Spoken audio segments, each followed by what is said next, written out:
Hello, everybody, and welcome to another edition of Magic Mics, proudly sponsored by our Patreon supporters and CoolStuffInc.com, where you can find cool stuff in stock every day, and our co-sponsor CardHoarder.com, offering the best inventory prices and delivery of cards for Magic Online. I am Evan Irwin, and we get started each week by saying hello to my two co-hosts, Aaron Campbell.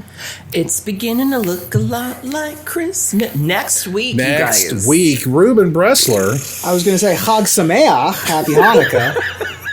Get you. But I don't think you guys have the phlegm for that saying, so just Happy Hanukkah is fine. Nice, very nice. Well, let me tell you, we also kick it off with our first pick and giveaway. Get your chance at one of 5 codes for the alternate art collected company on Magic Arena. Thanks to MTG Nerd Girl for providing those codes for us. Do we have the picture? Do we have the image? I'll bring up the image here in just a minute. I don't have it right at said, but you can get your chance fine. at winning one of those 5 or a $50 gift certificate to CoolStuffInc.com by typing !raffle in the chat. We're going to pick 6 winners. 5 of them get the codes, and the 6th one gets the gift certificate unless Aaron says no, and then we do it again. And the 7th one's going to be like, the 6th one's going to be super salty about the 7th one. It'll be great. It's going to be a real bad We're going to put you in a beat. ring gladiator style, and you're going to fight over it. Yeah, it's going to be fantastic. So basically, this is the week to sign up for a sub because you get 2 chances at the drawing. 2 chances to win if you're sub. And there are 6 total names that will be named at the end of the show. 5 are going to get that awesome Coco art, and then, of course, 1 getting the $50 gift certificate to CoolStuffInc.com, where you can get cool stuff in stock every day.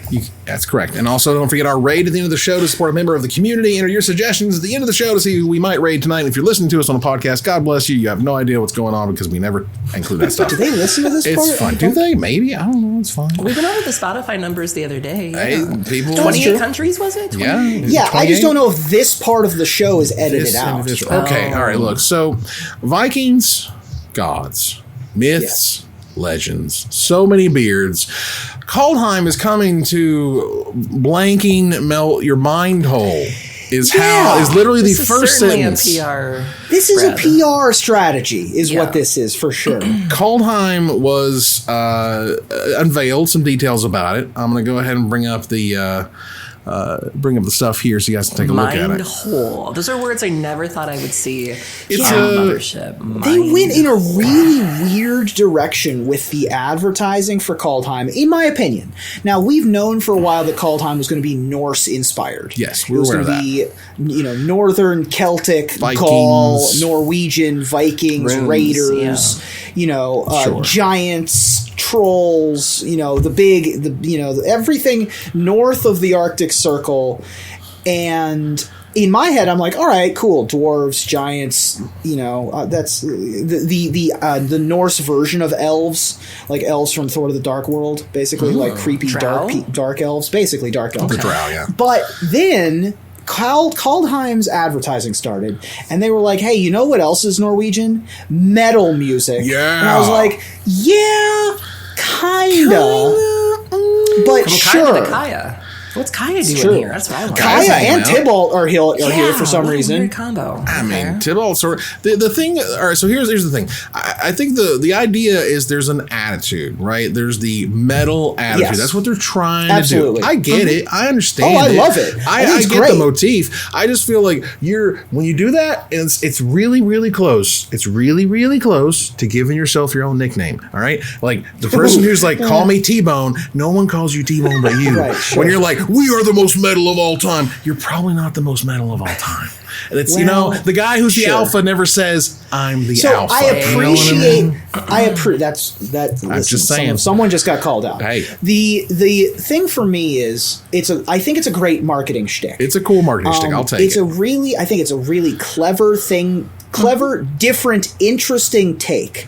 My thing is, like, who is this bringing in that didn't already play Magic? Are we getting metal people? I mean, the metal people in Magic are absolutely flipping out. Oh, the metal people in Magic are freaking out about it because it's chocolate and peanut butter. Right.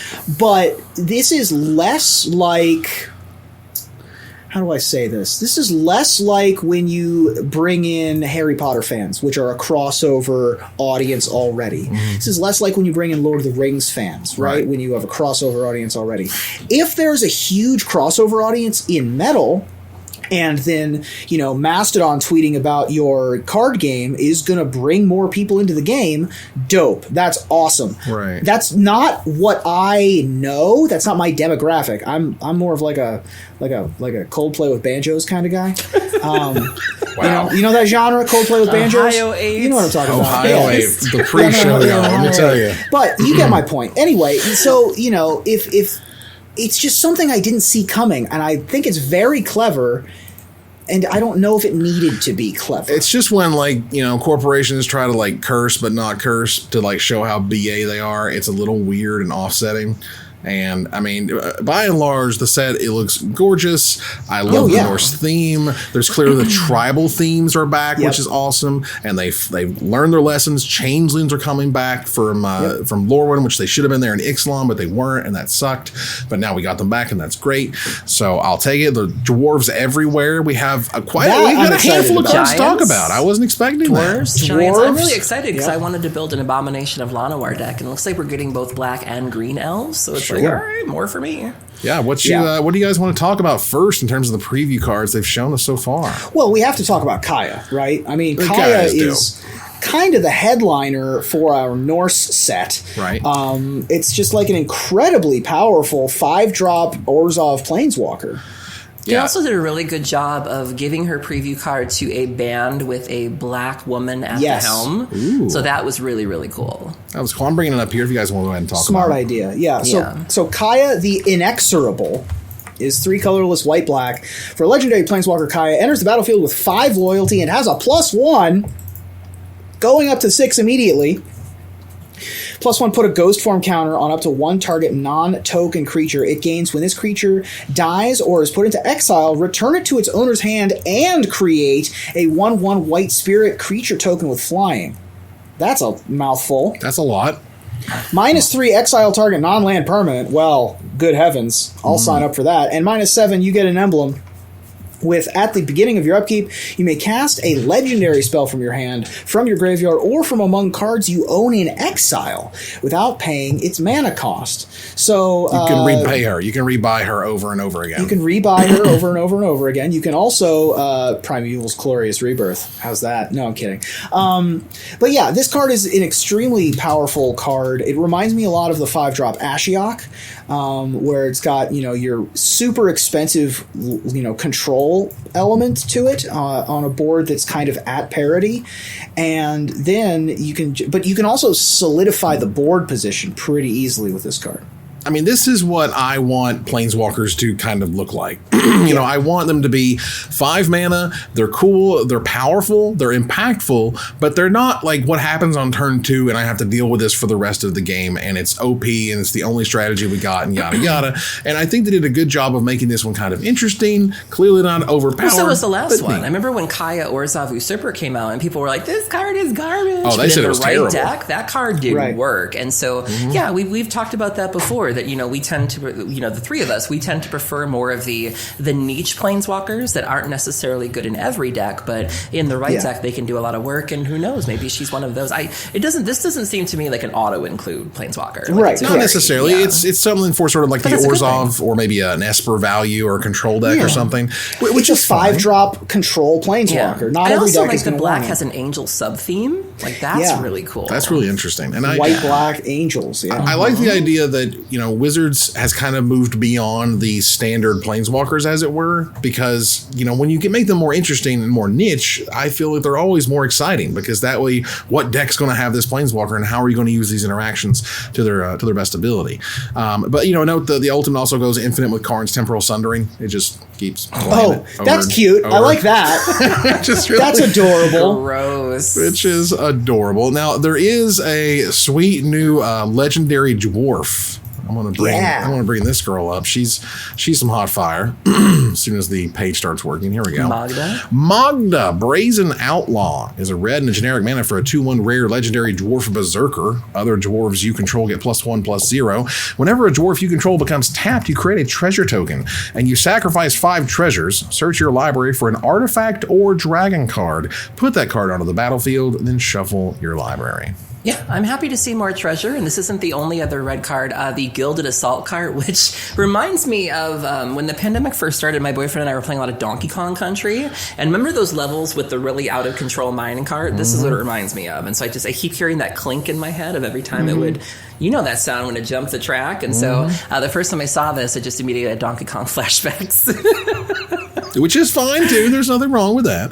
I mean, this gives me sort of the Lannery Storm vibes of whenever it attacks, it makes a token, or if you're going to crew a vehicle, which we literally just talked about vehicles being back in the set, which I think is great, too. And this is just sort of like, being able to bypass any and all costs for your dragon or your artifact.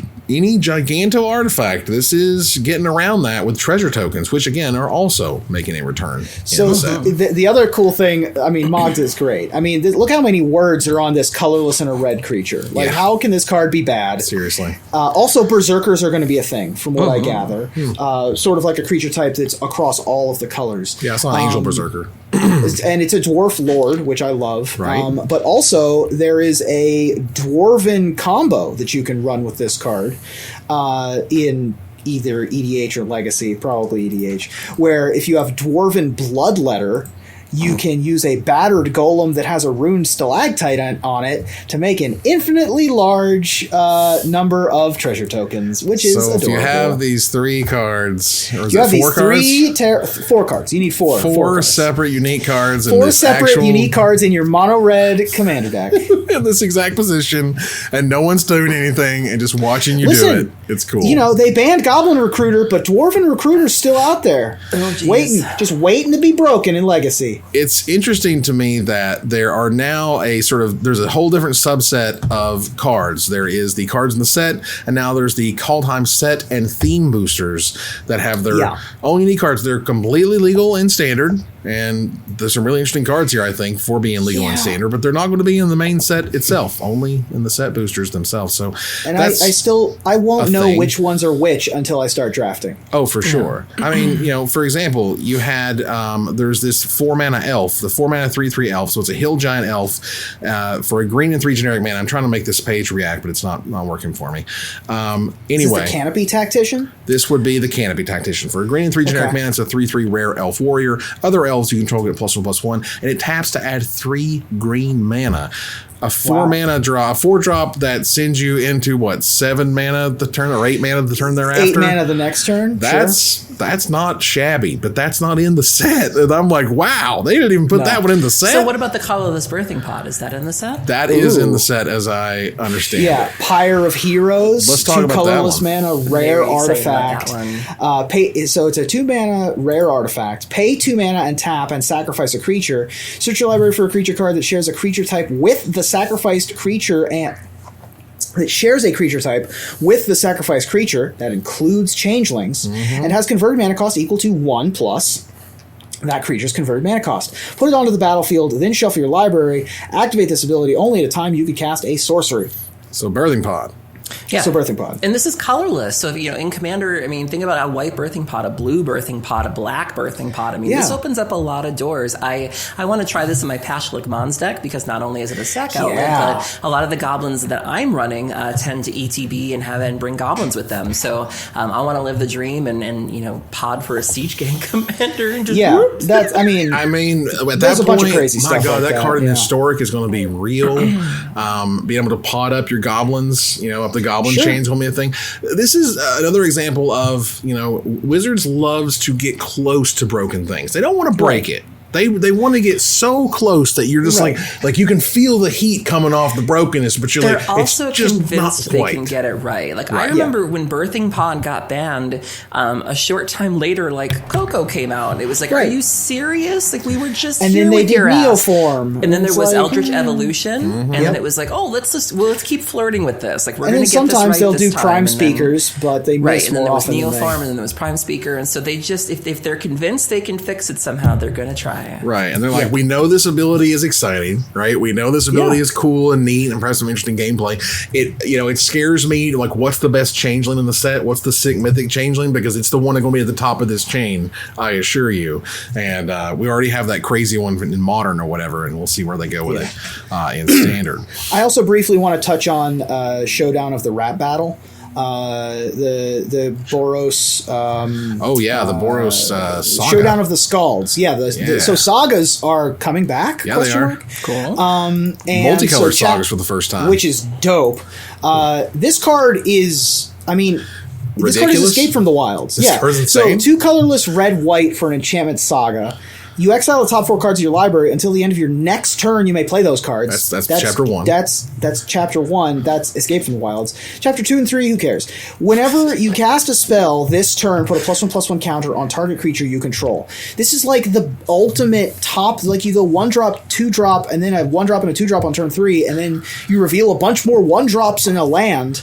It's like if Experimental Frenzy gave you 4 cards, and that's what it did, and you're like, I can play those 4 cards insane. now, and you'd be happy with that because it drew you 4 cards. This draws you those 4 cards. Ideally, this is the very top of your mana curve.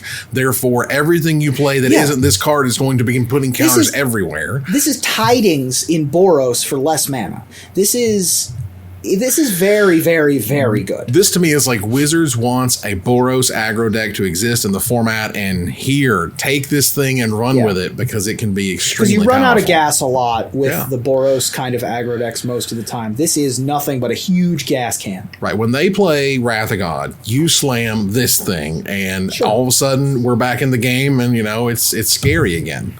And I think that's great. Let's see here. There was a white legend. Got to cover this guy. To me, this is the first of a cycle, and pretty easily guessed is the first of a cycle. But we have our first god of the set. We have Halvar, God of Battle, which on the other side, which is a modal dual-faced card, is Sword of the Realms. So a legendary artifact equipment on one side and a legendary creature on the other. Halvar, God of Battle, is 2 white, 2 generic mana for a 4/4 mythic legendary god. Creatures you control that are enchanted or equipped have double strike. At the beginning of each combat, you may attach target aura or equipment attached to a creature you control to target creature you control. And if you don't play it as that card, you can play it as the other one, Sword of the Realms, for a white and generic mana. 2 mana for that legendary mythic 2 mana for the mythic legendary equipment. Equipped creature gets +2/+0 and has vigilance. And whenever equipped creature dies, return it to its owner's hand, and you can equip it for a white and a generic mana. So I'm upset that this is a god because it doesn't it's just a creature. It just dies when you target it with stuff. But I love the flavor of everything else I love about this card. This card is insane. They just want a 4/4 for 4 in white with 2 plus ability, 2 good abilities, and they already have the red, by the way, a ridiculous artifact on the back. So if you draw multiples, you can actually just play sweet pieces of artifact, which is great. A piece of equipment, which is fantastic. Yeah, this card definitely seems pushed in the deck they want it to be. This is the Akiri on turn 3, Halvar on turn 4. Hopefully you've got some equipment already out there. The Warriors deck might actually get there as a result of this card existing. The idea that you have a deck where, oh my god, that's equipped, that's a problem, I definitely feel like they want to have happen. Yeah, getting around the equip cost has always been the problem for equipment decks, and this does it amicably. Yeah, and of course there's going to be really sick versions and the showcase styles, which can be great with all these sort of Norse etchings around the outside, which is fun too. Anything else you guys want to? Oh, I definitely have to mention Giant's Grasp. This is one of my favorite new cards. It's only going to be in the theme / set boosters, which again, kind of weird to me, but whatever. Would you please work? Come on now. See if I can make this work. Grasp. There we go. Giant's Grasp. 2 blue, 2 generic mana for an uncommon enchantment aura. Enchant Giant you control. When Giant's Grasp enters the battlefield, gain control of target non-land permanent for as long as Giant's Grasp remains on the battlefield. I love this. The flavor. It is a callback to Control Magic. Yes. While also being extremely flavorful, being a Chain to the Rock style effect for a giant. It's just the coolest. The fact that you can get non-land permanent. Not only can you get a creature, you can get anything. You can get a planeswalker. Yeah. Any artifact they have over there. It's the design of this card is absolutely gorgeous. The fact that you need a giant, you have to be able to target the giant. The giant has to live through you targeting it and play in this card. card, and then you have to get that card to be able to do something with it. But then it's still frail because if any time that giant dies, you're going to lose control of it. Yep. I just absolutely love it. This was like a hat trick of a design, in my opinion. Absolutely. The flavor's there, the power's there, the gameplay is there. Like, hats off on whoever made that card, because that was freaking brilliant. All right. Anything else, guys, before we move on? We're good. All right, moving on. Oh, one last thing I thought was interesting, and something that Carrie on Twitter had mentioned. They pointed out that Wizards actually paid for a Twitter campaign for Kaldheim, something that I don't think they've ever done before. No, they hadn't. If you do hashtag MTG, hashtag Kaldheim, or hashtag KHM, what happens, Ruben? You get the set symbol. You get a mythic axe next to the hashtag, like you do when you tweet about a movie and it shows you the main character's mask or whatever. Right. Or Cyberpunk 2077 when everyone calls you a shill because you like the game. Like the prick I am. Listen. All right. Well, I don't think that's why they were saying that. They were saying that you were ignoring some of the other issues, like the time crunch and its treatment of trans people and things like that. Well, that, yes, and I wasn't trying to obviously glorify that, and it's a long story. All right, so anyway, let's move on here to gathering the townsfolk. Aaron, I know these spoilers ain't exactly for you, so tell us a little bit about some secret lairs so we can have you in the show here. I've been off Twitter for the last 4 days. I have no idea what you're talking about. What happened, Aaron? What is going on? I'm not a secret lair person. Why are you throwing this I don't know, because I wanted to give you something. It's fine. Look, we got some artists who got some secret lairs coming out. Sam Burley, Nils, Hamm, and Chris Rahn. Yes. Who are all going to be getting secret lairs in the near future, similar to the one that Seb McKinnon announced. They're sort of giving in the artist series. So in addition to the Foglios and Johannes Voss. Folios. We're going to go see the Foglios down the street. Oh, yeah, we're going to go down to the fish fry. So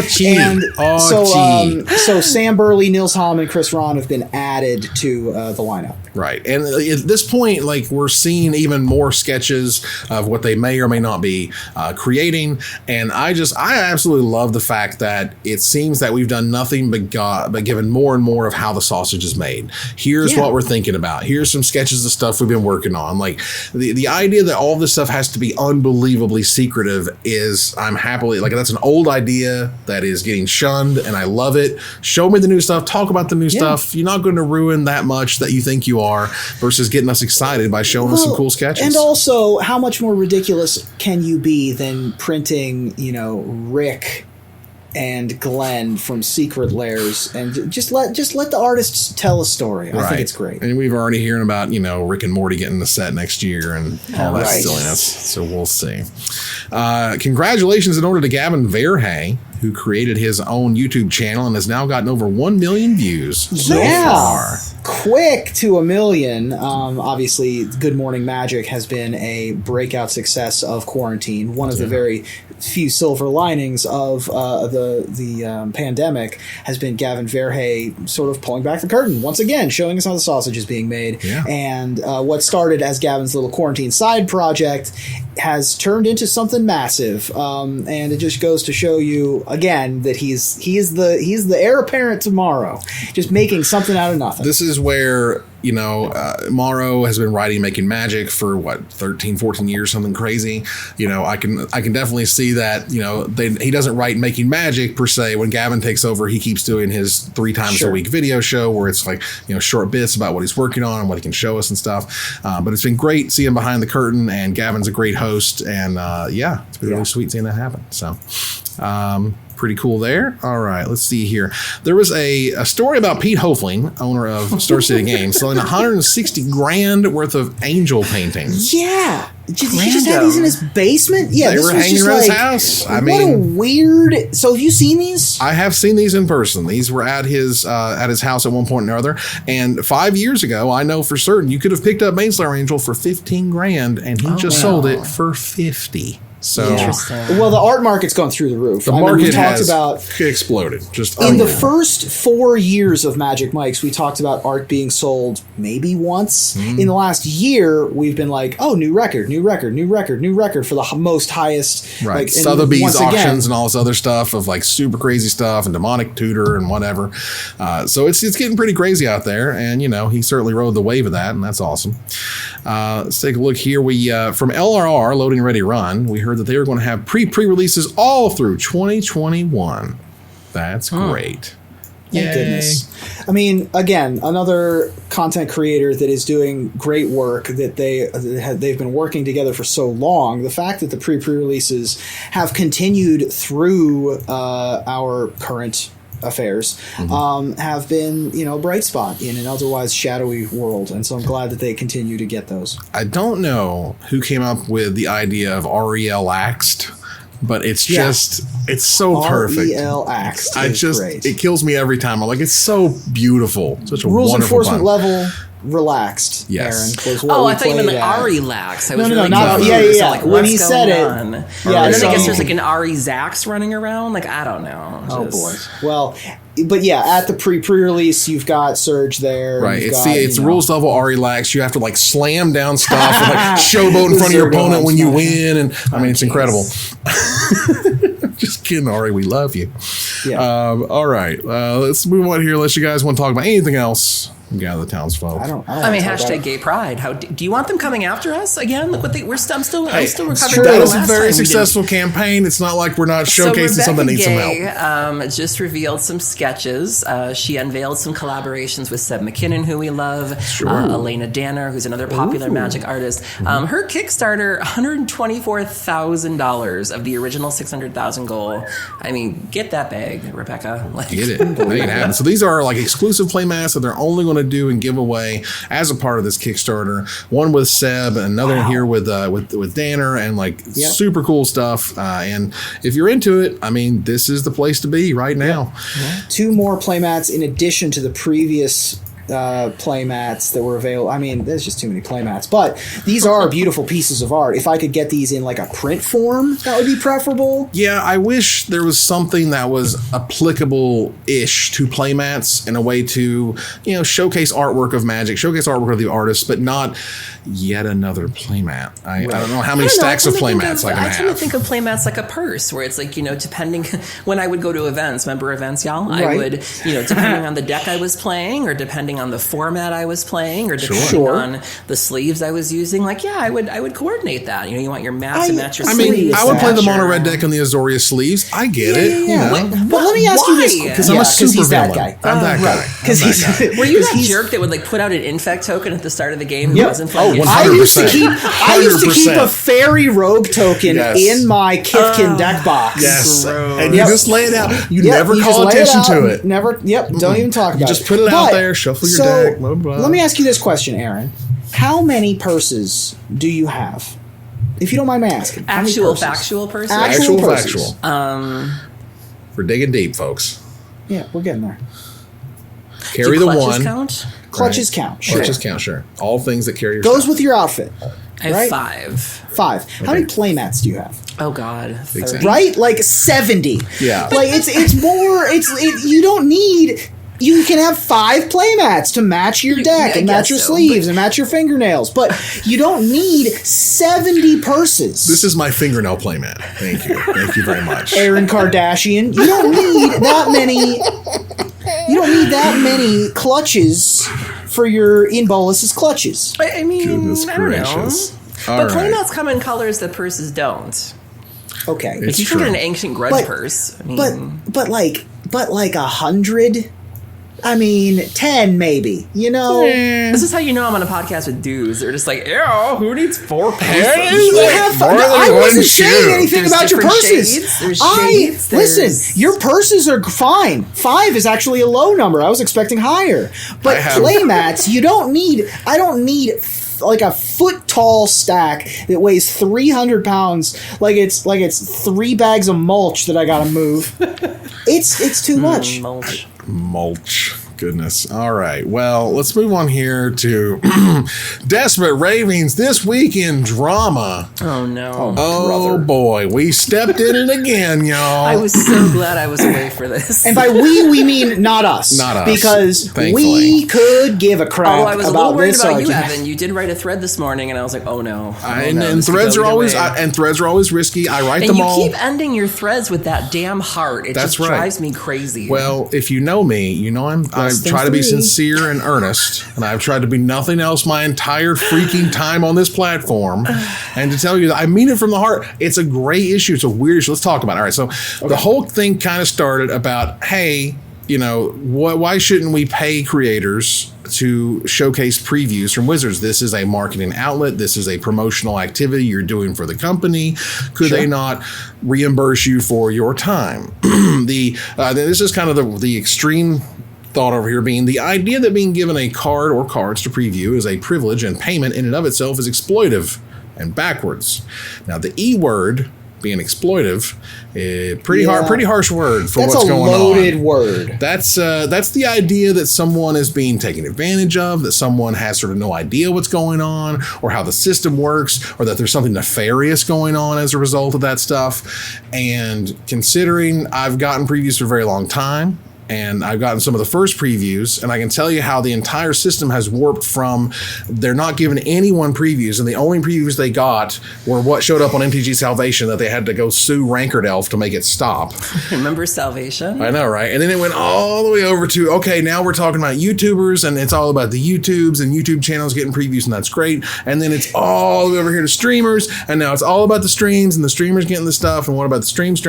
And then we have this whole other bit of Wizards doing these productions where they unveil cards. The one for Kaldheim, as we understand, is coming January 7th, where they're going to have some sort of show or / production where they showcase the cards and cool stuff like that. Like they had Jimmy Wong did the thing for Zendikar Rising. That's cool, right? And those people should 100% be paid for that, because that is like serious contract work that it takes time and effort and so on and so forth. Now, for the secret Lairs, as I understand it, I've only heard about it. I don't have any necessary proof, but I've heard that they were paid, those who were involved in the secret Lair previews were paid multi-thousands of dollars for being a part of that. That's great. High five. No problem. Sure.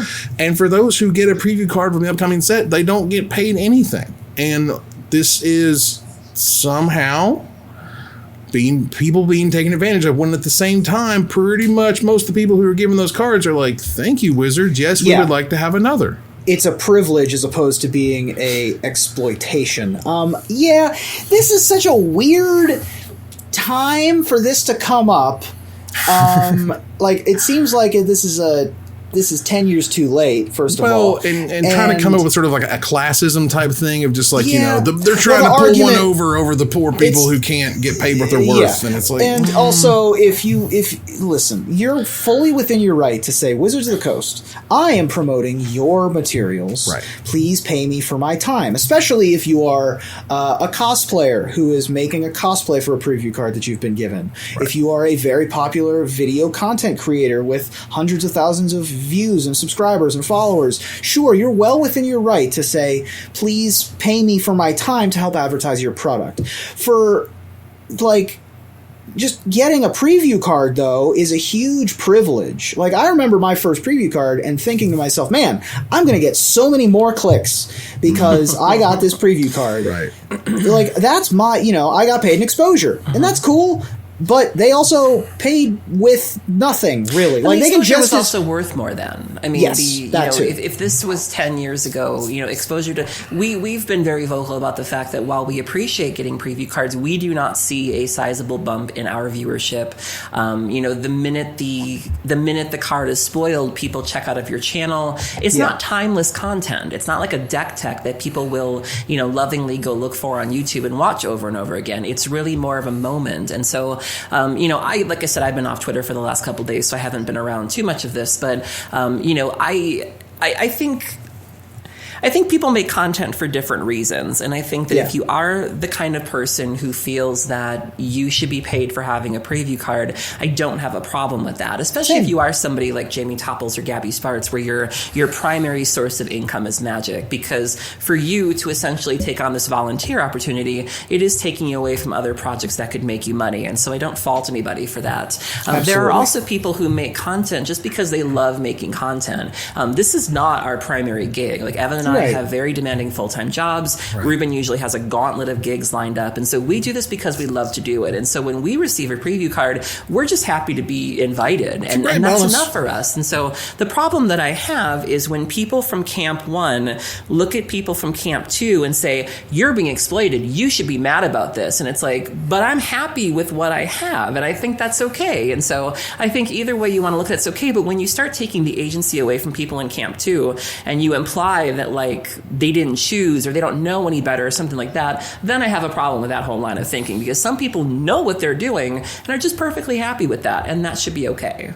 Right. And, we didn't get a preview card this time. No problem. There's lots of outlets. But, the Maverick Girl. 20-some. Don't cry for us. Kendra is getting one this time, and she's in the chat. Congratulations, Kendra. Yeah. And absolutely, she's pumped, and there's no problem with that. That's awesome. Let's do it. High five. Her getting a preview card is going to help her much more than us getting a preview card would help us. There you go. And or would help Wizards, for that matter. She loves metal, and it kind of all works out. I cannot believe they not give Chris Pakula a preview card. Wizards of the Coast. I can't believe they didn't give the meddling mage a preview card. For God's sake. The man has done nothing. Like, if we had a preview card, I'd be like, just give it to Pakula. I do think the conversation overall is very nuanced, and I'm not sure that, this venue could even begin to cover it, and I'm not even sure that Twitter could really do it justice. I mean, there are so many things to think about when you have a conversation like this in terms of what is exposure worth and, what constitutes work, like what kind of preview are we talking about here? And so there's a lot of layers to this. Certainly we're not going to get everything right, and we're not going to be able to touch on everything, but it was just a discussion that happened. And it's one of those, like, are you worth something? Yes, of course. Is your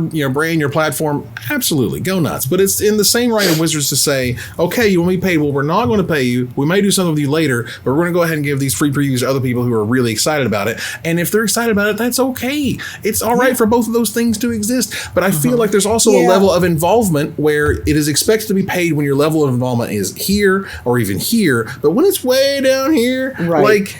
And, come on, man. There's also two other things I wanted to... First of all, well recapped. I barely need to even address what you all just said because it's great. But two other things. Don't yuck other people's yum. Like, what are you doing? Like, just let people enjoy things. Right. And two, you really think Wizards is going to shell out $5 to pay you to preview their card? They can't afford judges. You think they're going to afford you? Well, the fact that their videos? They're paying people for services was already a huge legal problem with the judge program. Right. You think they're going to do that some more with other people, which they are technically paying for services?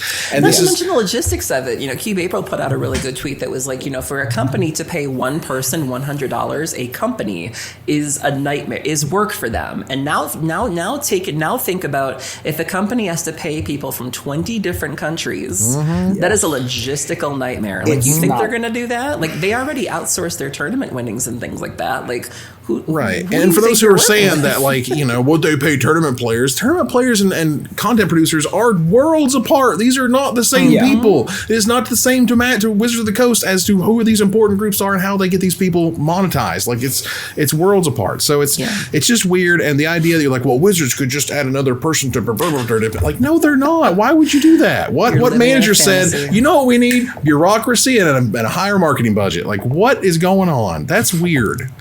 I just don't get it. It was kind of an odd subject to me. So that's why I wrote a thread this morning about, like, there's levels. All right. There's levels. It's not black and white, y'all. It's gray. Okay. Yeah. And also, if you do have the big audience, if you have 6 digits of Twitter followers, 6 digits of Instagram followers, whatever, fantastic. You would charge Red Bull or Bang Energy or whatever, whoever pays for these things, to hashtag ad on your Twitter account, do the same thing for Wizards. Is there a Bang Energy? That makes sense. Bang Energy pays a bunch of Instagram models to do like videos and stuff. Not there's anything wrong with that. Not that he would know. The point is, there's a ton of. It's an energy drink company. Listen, there's a million companies out there that will pay you to have ads on your social media channels. Sure. If you want to do that with Wizards of the Coast, you can have that argument in your own time. We're not going to get into a discussion of unionizing Magic the Gathering content creators. I assure you that there's a world of difference between this pay the creators and pay the pros. This is not the same thing. It is good not heavens. Close to the same. It feels like it is, but it's really not. It's not. All right, let's move on here to what may be, and I'm serious about this may be the most broken draft format I have ever seen in my life. And I was one of the people who helped create the cube format. It's broken when you're able to supreme draft Vintage Cube, which is get a whole new pack, take 2 out of it, a whole new pack, take 2 out of it over and over again. Look at this deck on your screen right now. This is Numot the Nummy put up this deck list, his first ever in this format with I don't see the problem here. Oh, for God's sake.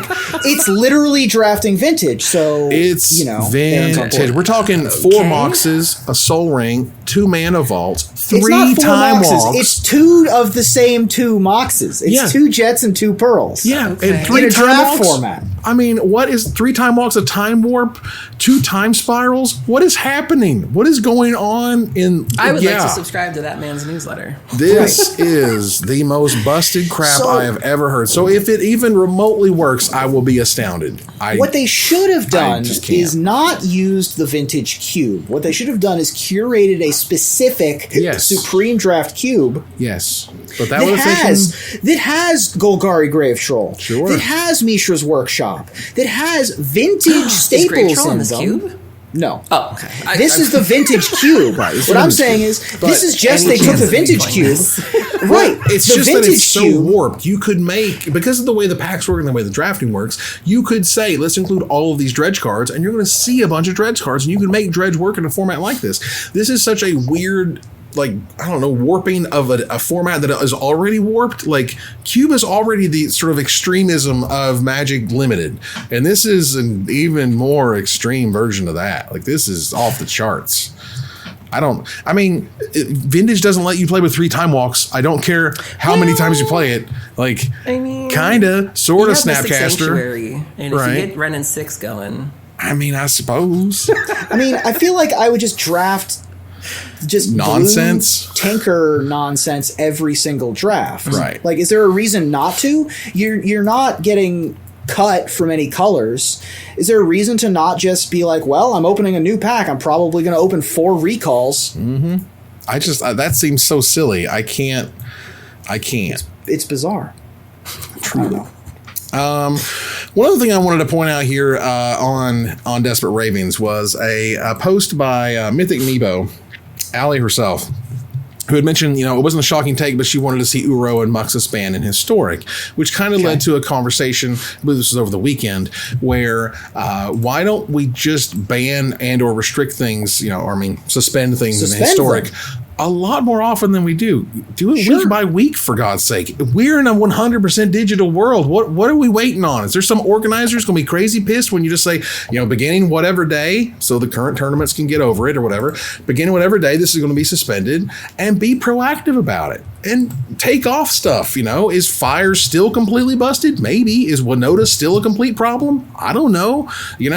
Let's see, right? Yeah. Be a little freer and with it. You don't need to be so restrictive. This is what I thought they were going to do with Pioneer. I thought they were going to be more footloose and fancy free with their banned list and being like, this week fetch lands are legal, and this week red cards are banned, and just go crazy with it. If it's got an even mana cost, who cares? And I thought they were going to, and especially you can do that on Arena. They used to do this in Hearthstone all the time. I'm sure they still do. Maybe. Where they were just like, hey, we're going to let you, start with extra lands in play and do this other stuff and whatever. Only cards that start with R. Whatever, man. Right. Just figure out something. It's not that much of a reach to be like, all right, this week Muxus and Uro also added to the suspended list. We'll see how good the format is. We'll see what happens. Right. It doesn't have to be every week. It could be every 2 weeks. Could be whatever it is you want to do. There's this idea, particularly from way back in the day, again, old man Magic saying what's up, is that, you don't want to ban anything. If you ban something, you've made a huge mistake. Now, clearly,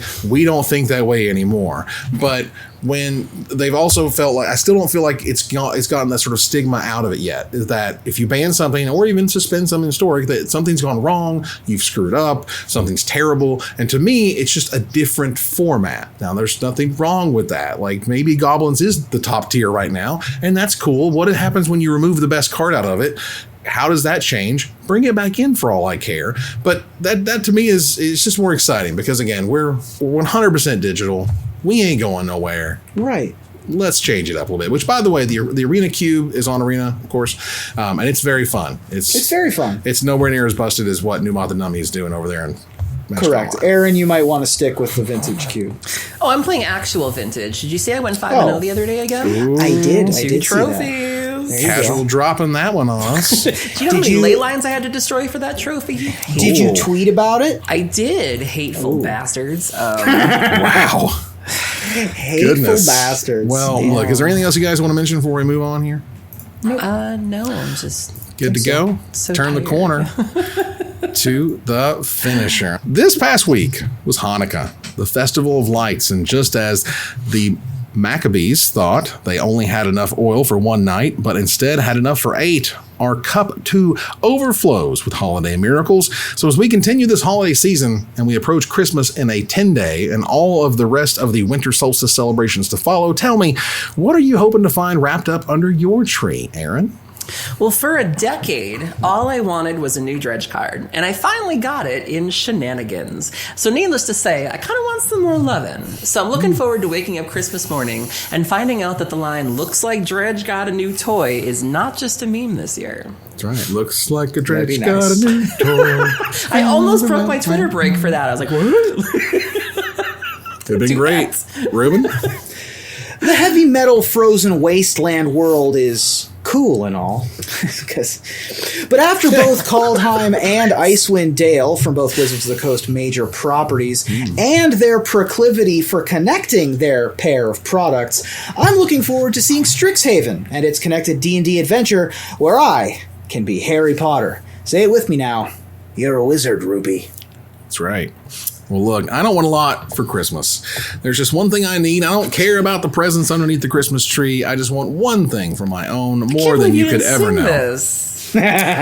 I didn't know it was a song. I don't want a lot What? for Christmas. There's just one thing How dare you? I don't care dare about you? the present underneath To be fair, the Christmas I tree. didn't write it in lyric form for him. You shouldn't have had to. Well, I mean, what do you want from me, people? I'm doing Anyway. this live. I just want one thing for my own, more than you could ever know. Could never know. Make my wish come true. All I want for Christmas. There you go. It's 2020 to end. Yep. Please. 2 more weeks. We're almost there. Hit the high note at the end. Ooh. All right.